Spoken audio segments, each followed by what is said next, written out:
An ordinary shift for a police officer It started out as nothing. It was innocuous. It was a little crime. can quickly take an extraordinary turn. A simple traffic stop went stratospheric within 2 minutes. Speed is 70 miles an hour. He's outside the petrol station fighting with another male. A routine case You can start off with something and it can turn into something completely different. Taser! Taser! I'm here from you! can suddenly spiral into a serious incident. Then it switched. He locked the door. She knew that something was very, very wrong here. Stand by, I think we're going to have a decamp. One got out with a baseball bat. There's a ton of cannabis in the car. They were literally on a rampage. Sometimes the most minor crimes I was looking for a stolen quad bike, found a lot more. can crack major cases. We were now possibly looking at a serial killer.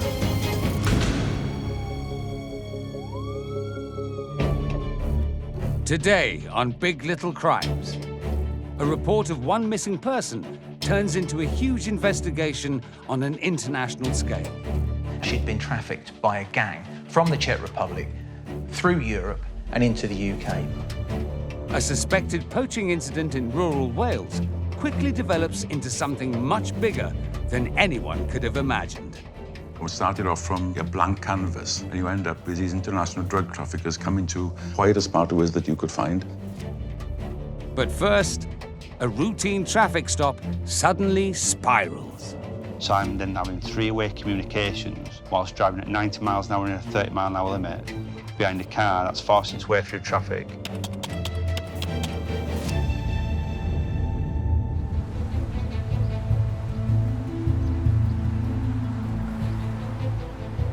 A lot of jobs start with something very small, but end with a big bang. And seasoned traffic officer Ben Pearson is about to experience that firsthand. It's a job that stemmed from nothing and went stratospheric within 2 minutes. It's 7 a.m. and Ben's starting a 10-hour shift policing the roads of Bradford in West Yorkshire. The day started like any other day on patrol. We load his vehicles up and we get in his car and we go to the areas that we know best. And almost immediately, Ben spots something untoward. My attention was drawn to this BMW Cabriolet which was parked up. I looked at the car, I looked at the number plate and I looked at the driver. A young lad, a very young lad wearing a tracksuit, just didn't add up.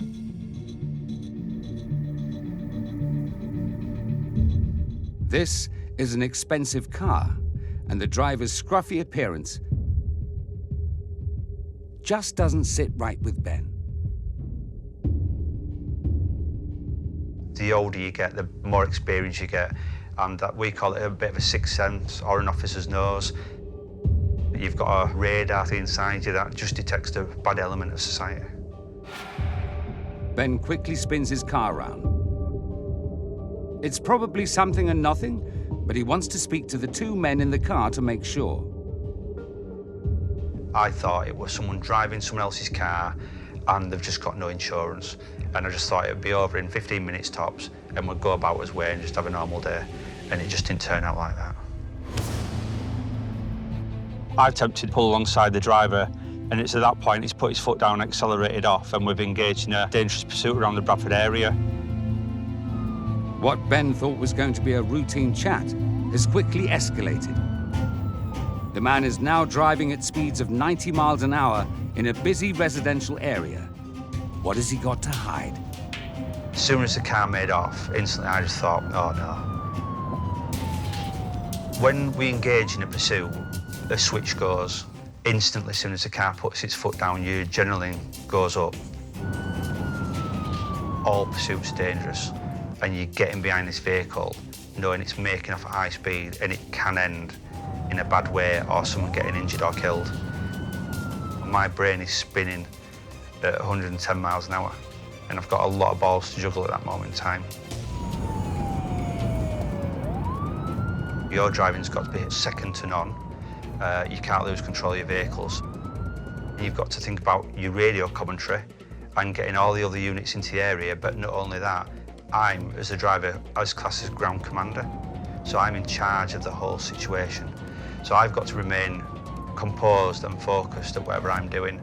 And then the person that's outside of me is trying to relay what I'm saying through the radio. So I'm then having three-way communications whilst driving at 90 miles an hour in a 30-mile-an-hour limit behind a car that's forcing its way through traffic and not injuring members of the public. It's clear this isn't a simple case of not having insurance. The driver is risking his own life as well as those of innocent members of the public to try to get away from the police. Something's happening here. There's a more serious offence underlying. The scale of the crime is getting bigger by the second.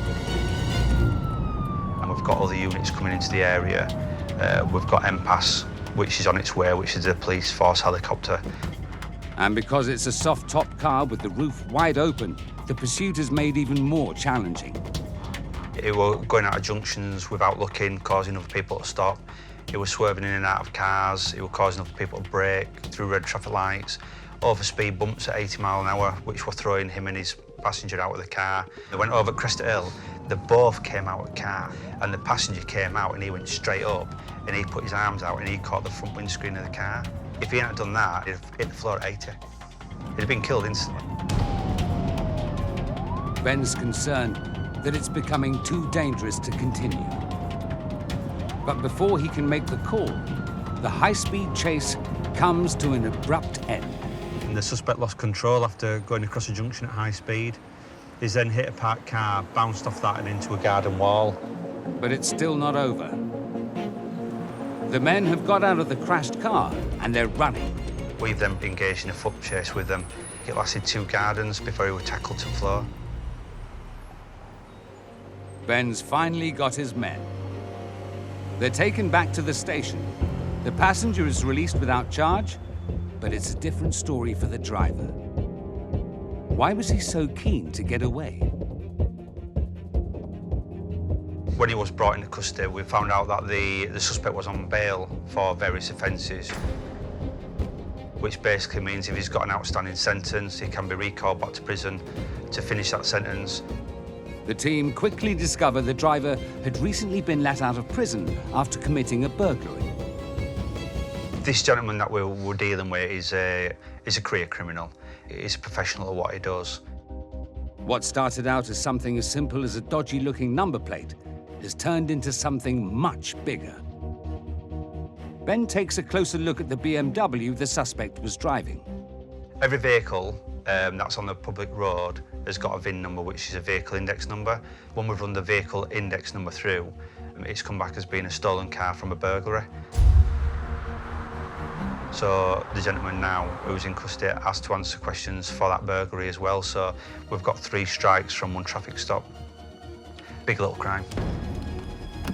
And the little crime is starting to get even bigger. The team organise a search of the suspect's home. On searching the premises, found a double-barrelled, wooden-handled shotgun. I'm not an expert on firearms, but all I can tell you is it's a lethal weapon in the wrong hands. So the list of offences is growing. It's growing on a minute-by-minute basis. The man is in possession of a lethal firearm without a licence. And that's not all. On later investigation, it was found that this is a shotgun that was stolen from a burglary a few weeks previous, where several firearms had been taken from the local area. It could have been used for violent crime and armed robberies. So knowing that we've got that off the streets just through a simple traffic stop, that's why we do it. There isn't enough evidence to connect the man with the burglary, but Ben and the team can charge him with a host of other offences. He was charged with dangerous driving, possession of stolen goods, and possession of a shotgun without holding the valid certificate. He's sentenced to 30 months in prison, and it's another job well done for Ben.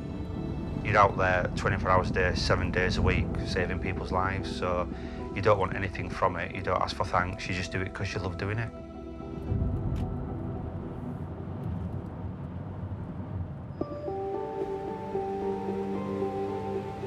In our second case today, could an investigation into a missing woman be about to uncover a major crime on a global scale?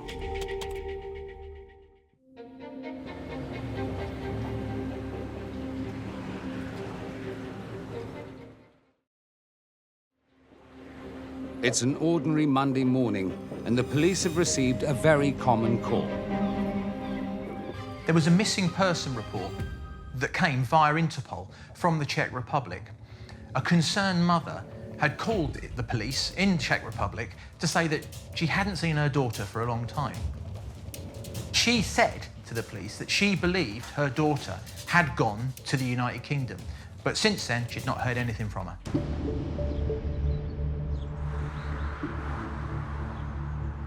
Missing person cases are sadly all too common, with someone reported missing in the UK every 90 seconds.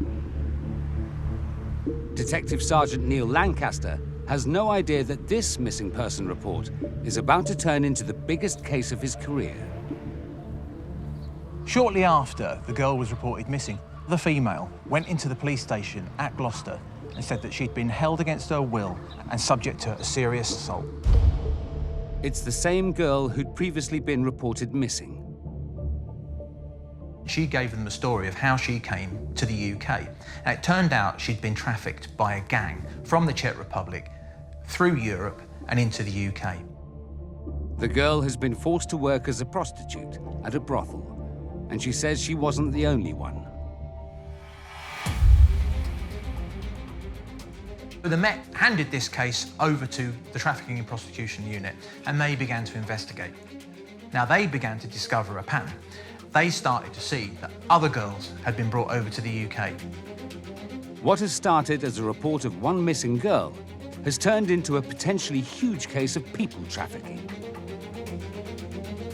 The police stake out the brothels and rescue the girls who've been trafficked. Now they urgently need to figure out who this gang are and how they're bringing these young girls into the UK. Now, they did this by phone traffic work, by looking at the names that were given by this victim. They looked at their bank details, the fact that they bought tickets for other girls. They started putting this together. A picture soon emerged that this had been an industrial-level trafficking gang that were bringing girls to the UK for onwards exploitation. The scale of the crime is building. Around 40 girls have been promised better lives, and instead, they've been forced into prostitution. And that's not all. When they're interviewed, they say they've also been forced into sham marriages. While the Met continue to build a case against the traffickers across town at the Home Office, officials are looking at another sham marriage case. The suspect, Nazakat Ali, a solicitor they think could be setting up the marriages. Could the two investigations somehow be linked? We found that over a shortish period of time, his firm had processed over 1,000 applications for foreign nationals to marry either people from Great Britain or people from the European Union. What was really interesting is that the vast majority were from the European Union. The sheer number of marriage applications is suspicious. But the fact that many involve EU nationals marrying men from South Asia catches Neil's attention. Didn't smell right, didn't feel right. Neil suspects the solicitor has been setting up sham marriages to help keep his clients in the country illegally. So what you'd have is you would have one of Ali's clients would come in, say he wants to stay in the UK, say his student visa had expired, he was looking, generally it was last chance saloon, they were desperate, they wanted to stay in the UK. An easy option was to get married. Get married to a European citizen. That will then grant you the right to apply to remain in the EU. Neil believes Ali has been using his expert legal knowledge to abuse the immigration system. The scam could be earning him hundreds of thousands of pounds. The first thing is you'd have to fill out one of these. COA, Certificate of Approval. You'd have to make an application for one of these. There was a fee involved. And once it came back, you got a certificate, which allowed you to get married and get one of these. What you really wanted, a marriage certificate, a European bride. And what that then allowed you to do was apply for settled status in the European Union. Ali would make a lot of money out of this. Neil's got a theory. but he doesn't have any proof. He sets about building a case, but then something happens that changes everything. We get a phone call from a TV production company. They have sent in an undercover journalist into the solicitor's firm, and they say they have compromising material about Nazakat Ali from Ali Sinclair Solicitors, and they intend broadcasting it in 2 days' time.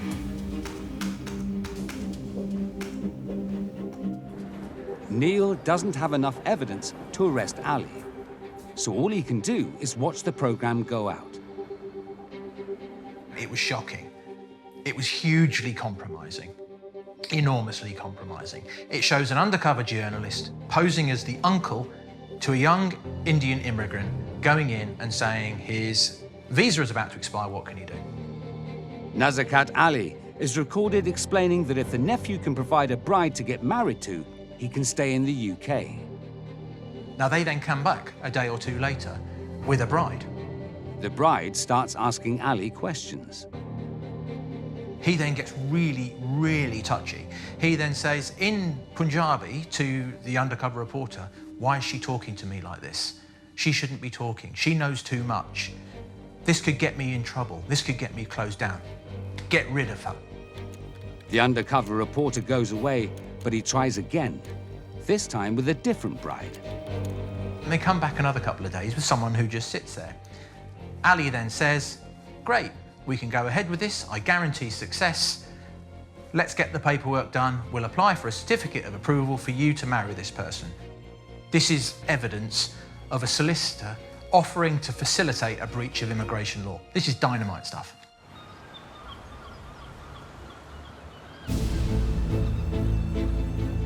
The report of one missing woman has revealed a crooked solicitor who could have facilitated hundreds of scam marriages.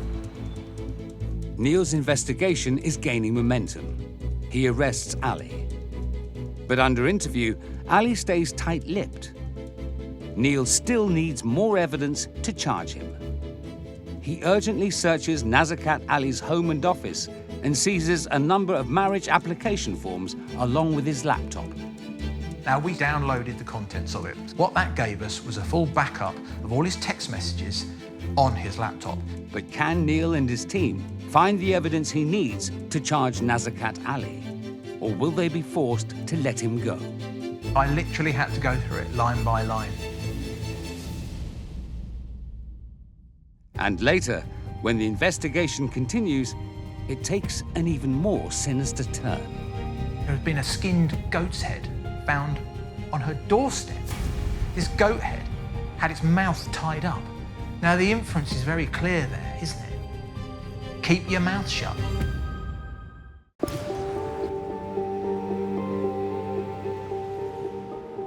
The last case reveals the human cost of crime. But our next one begins with a very different concern, as an investigation into suspected poachers becomes one of the biggest cases in Welsh history.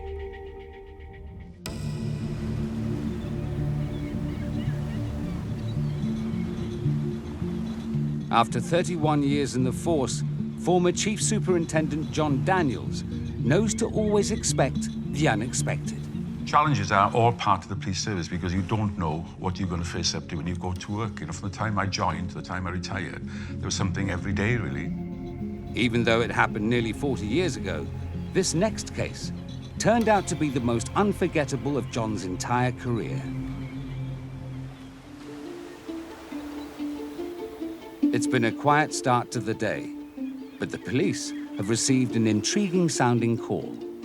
It was the lobster fisherman who was collecting his pots, and he noticed two men in a dinghy. Now, he's more concerned about what they're stealing is lobsters. And when he spoke to them, they said, "Oh, no, we're just filming seals." And another local has spotted something else that looks a bit out of place on the remote Pembrokeshire beach. Another fisherman saw some tarpaulins on the beach shining, covering mounds. And then he went onto the beach, and there was two men there. And he spoke to them, and he said, "Oh, we're doing some filming for an expedition that we're going to go on. We're doing some practicing here for this film that we're going to do in Greenland." Is it the same two men who were in the dinghy? Are they filmmakers or wildlife enthusiasts? Or is something more sinister at play? The police head to the beach to take a look for themselves. The people that the fishermen had seen previously had gone, the two men. So when they pulled back the tarpaulins, they could see various pieces of marine equipment. There was ribs there, there was cans of petrol there, and it all looked very, very unusual then. Not suspicious at that stage, unusual. Even though the strangers' claims seem far-fetched, the team still need to rule them out. They started making inquiries to see if it was a legitimate, it could have been a filming expedition, you know, anything was possible.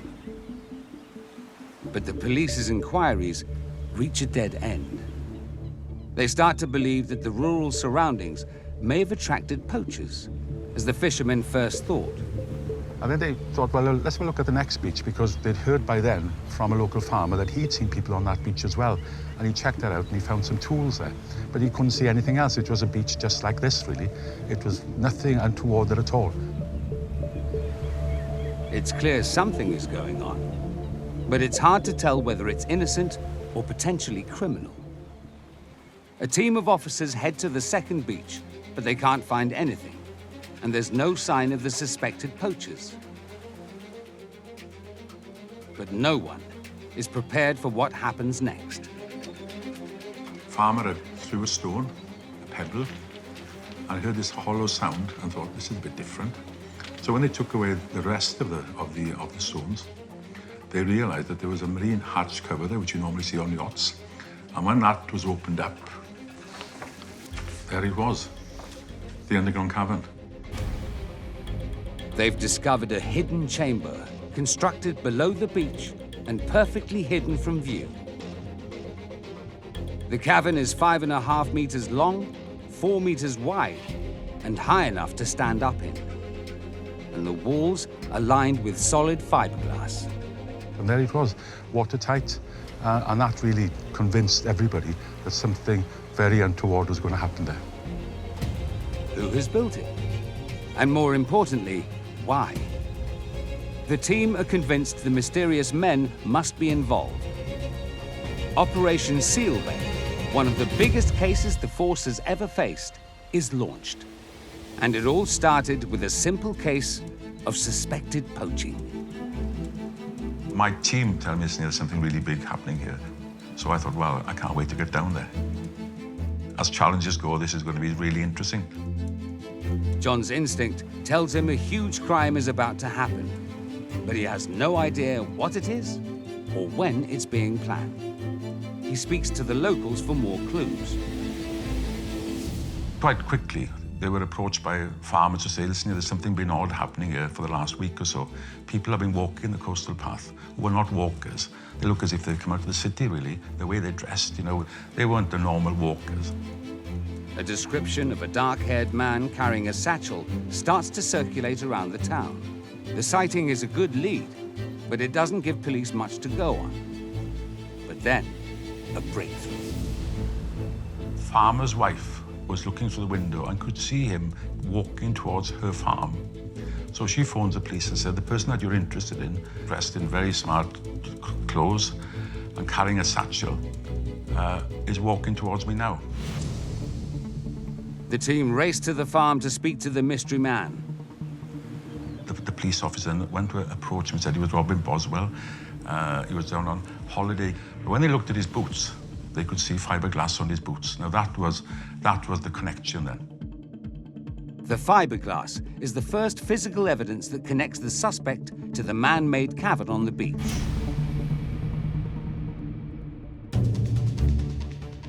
They bring Boswell straight in for interview. Later that day, their detective work pays off again. They track down the second mystery man seen in the area. He gives the police the same address as Robin Boswell, but unbelievably denies they know each other. The two men were in the same place at the same time, living the same address in London. They didn't know each other, so that created the suspicion more and more. He also has fiberglass on his boots. The second person police can link to the underground cavern. But both suspects deny any connection. The investigation had taken off now from just being, can we prove or disprove whether there was anything happening on the beach which is going to be illegal or whatever. It became now a major investigation.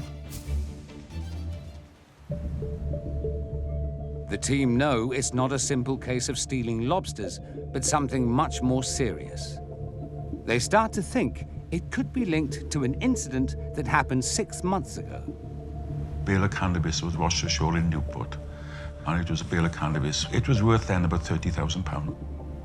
So that was an indication that there was illegal activity, had been going on in the area. Could what started as some fishermen worried about poaching have inadvertently uncovered a serious drug smuggling ring? It was highly important we connected any defendants to the equipment on the beach. So it was painstaking, old-fashioned detective work, going through all the sort of process of fingerprinting it and then taking it back into storage and then checking on where the equipment was bought. The police discover the men have been staying at a local house and quickly organize a search. So we got to the house. There was nobody there. But when they looked in the outhouse, they found some fiberglass and some wood.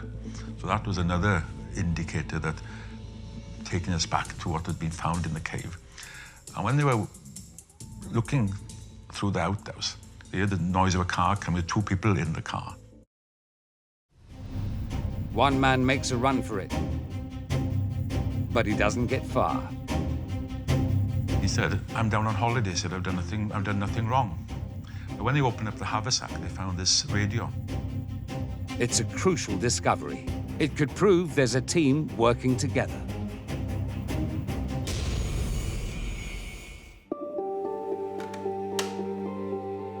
The man's immediately taken in for interview and says his name is Sam Spangard. But when police take his fingerprints, another name comes up on the system. He was a man by the name of Soren Berg Arnbach, who, when they did the checks on him through the fingerprints, he'd been imprisoned in Denmark for possession and trafficking of hashish oil, but escaped from prison and had been on the run since. The officers can't believe they've got one of the most wanted drug runners in the world sitting in their local police station.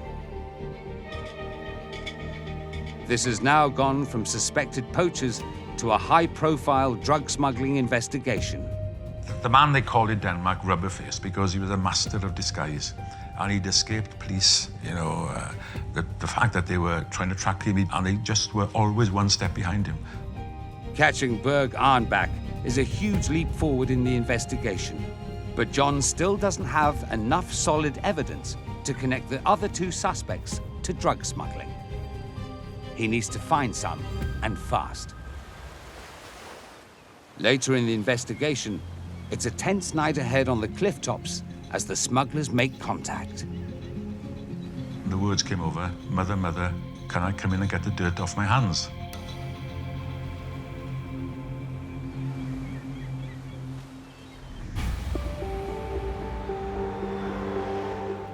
It's time to head back to the capital. A report of a Czech girl going missing after arriving in the UK has turned into a huge investigation into international people smuggling and sham marriages. DS Neil Lancaster has arrested the man he thinks is organizing the marriages. Respected solicitor, Nazakat Ali. We seized Ali's laptop. What that gave us was a full backup of all his text messages on his laptop. Could it be possible that these 2 cases are linked? Neil desperately needs some concrete evidence that Ali is facilitating sham marriages. Could the seized laptop hold the key? I had to just go through it piece by piece.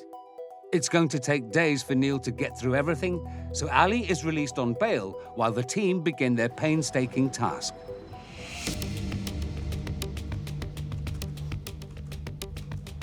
You've got to be incredibly dogged. You've got to be incredibly determined.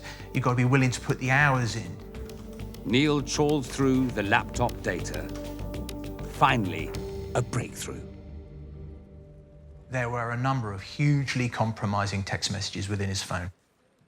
We identify a number of the Czech gang have been directly communicating with Nazakat Ali, and we believe supplying females to go through the sham marriages. It's a major discovery for Neil and his team. The Czech trafficking gang who brought the missing girl to the UK and Nazakat Ali are working together. After being promised a better life, these women are being exploited time and time again. One of the messages read, "Are you coming? I've got one boy." Another one was, "You got any girls for me?" All very, very incriminating. A single missing persons report has not only exposed an international trade of trafficking young women, but also revealed they're being forced into sham marriages. Neil sets to work, meticulously gathering more evidence to prove the crooked solicitor and the people smugglers are partners in this despicable business deal. We went and interviewed people that he'd dealt with. We went and tracked some of the victims down. I actually travelled to the Czech Republic to speak to 2 of the victims. And crucially, a number of them picked him out on an identity parade where we showed identification films to the victims, some in the Czech Republic, some in the UK. Ali was identified in all of them. The crime is growing at an exponential rate. After months of investigation, Neil has built up a solid picture of how the gang and Nazakat Ali are working together. These girls are being trafficked to the UK by all these members of the Czech gang. They're then being put into prostitution. They then send them to Ali Sinclair solicitors, where Ali will match them with a husband who needs status in the UK. The jigsaw puzzle is finally piecing together. And there's more good news. An eyewitness has come forward. The former practice manager of Ali Sinclair solicitors wanted to talk to us, so we went and saw her and we took a witness statement off her. And she gave really crucial background evidence about the general workings of the firm, about how these meetings used to go on behind closed doors, about after-hours meetings with people from the Czech Republic. Having an eyewitness who saw Ali and the gang interact hugely strengthens Neil's case. And he's also got evidence that this corrupt operation was earning the criminals a fortune. The money involved in this formed 2 parts. There would be the legitimate over-the-counter costs. It would cost about £600 to get a certificate of approval. To go on then and get EEA status, it could cost you another £1,200. However, aside of that, there would be the under-the-counter fees. These were the fees that would be paid to the traffickers for the girls, and these would be the fees that would be paid by the foreign nationals to get the forged paperwork. And it amounts to many, many thousands of pounds.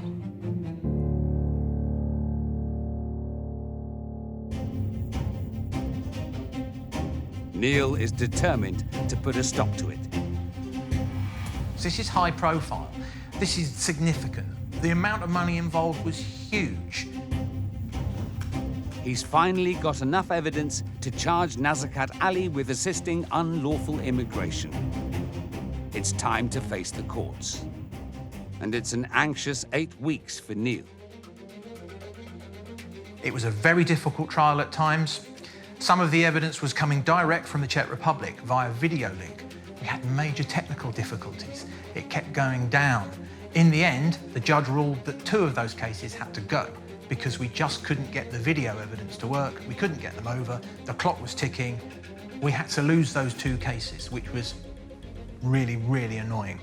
Then, another dramatic twist. The morning the practice manager is to take the stand against her former employer, something shocking happens. I got a phone call from her husband saying that there had been a skinned goat's head found on her doorstep, literally as they were about to leave to get into the car to be brought to court. This goat head had its mouth tied up. Now, the inference is very clear there, isn't it? Then it's very, very sinister. Keep your mouth shut. Now, we never had any evidence to say that Nazakat Ali knew about this. It never came out in court, but it definitely happened. Despite the scary tactic, Ali's practice manager bravely gives her evidence in court. And Neil finally hears the words he's been waiting for. Nazcat Ali was convicted of 2 counts of assisting unlawful immigration and also an offence of encouragement or incitement to commit an offence. He was sentenced to a total of 6 years imprisonment. A financial investigation was undertaken. The end result of that meant that he had to forfeit close to £2 million in assets. The Czech gang are given sentences ranging from 3.5 to 11 years for people trafficking. Nobody could have predicted that a missing person report would uncover a human trafficking ring on an industrial scale. Thanks to Neil's determination, he was able to get justice for the many victims. It's really rewarding to know that I played a part in getting these girls out of these terrible, terrible situations. It's been really, really satisfying.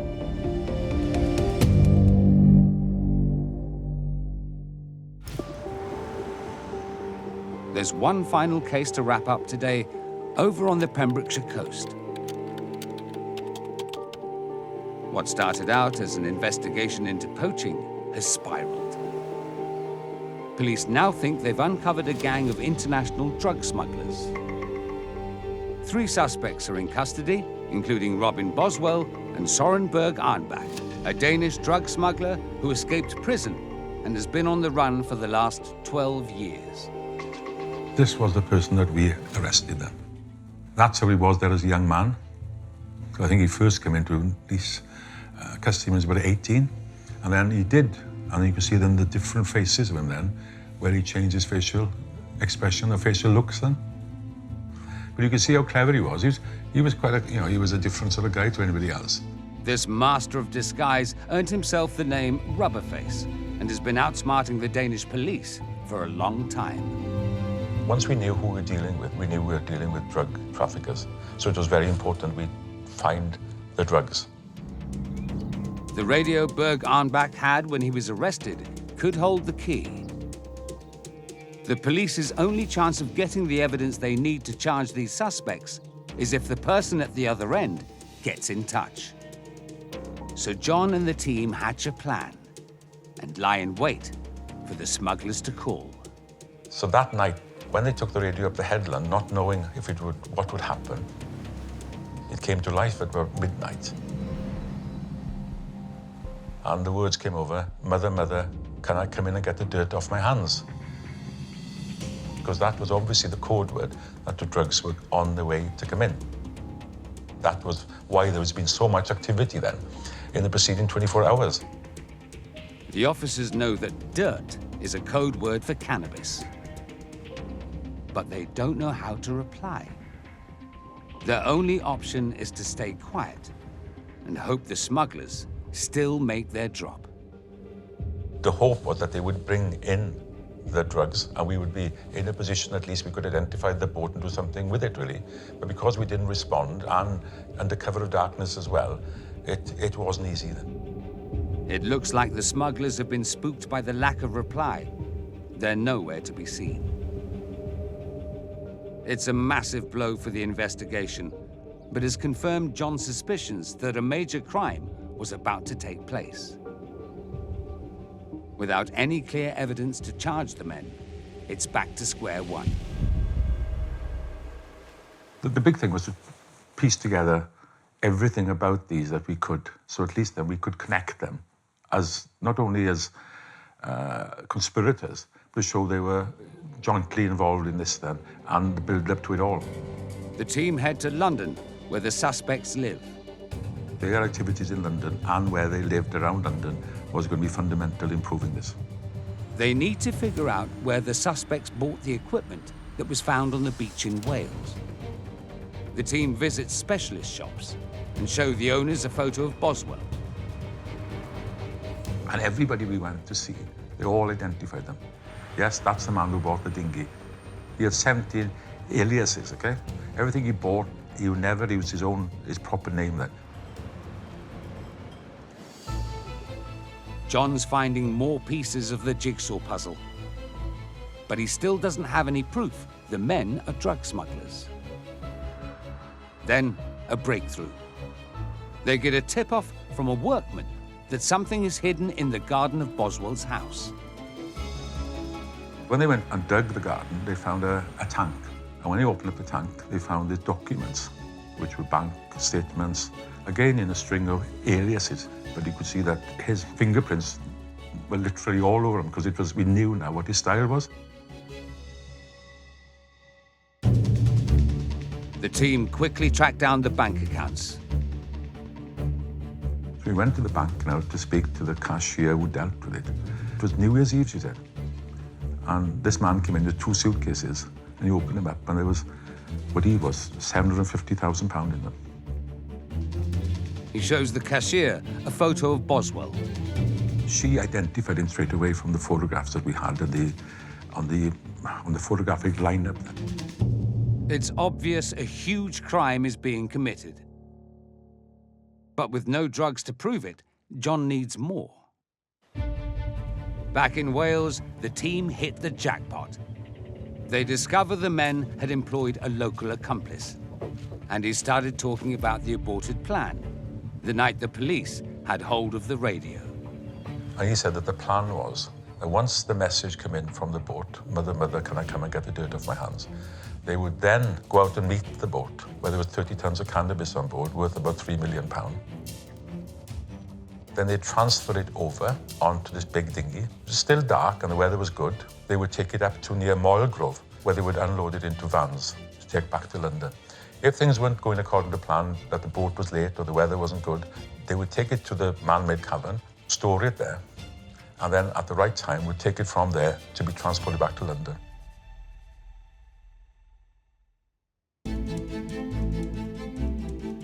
What started as a report of some potential poachers has blown up to reveal a multi-million-pound drug smuggling operation.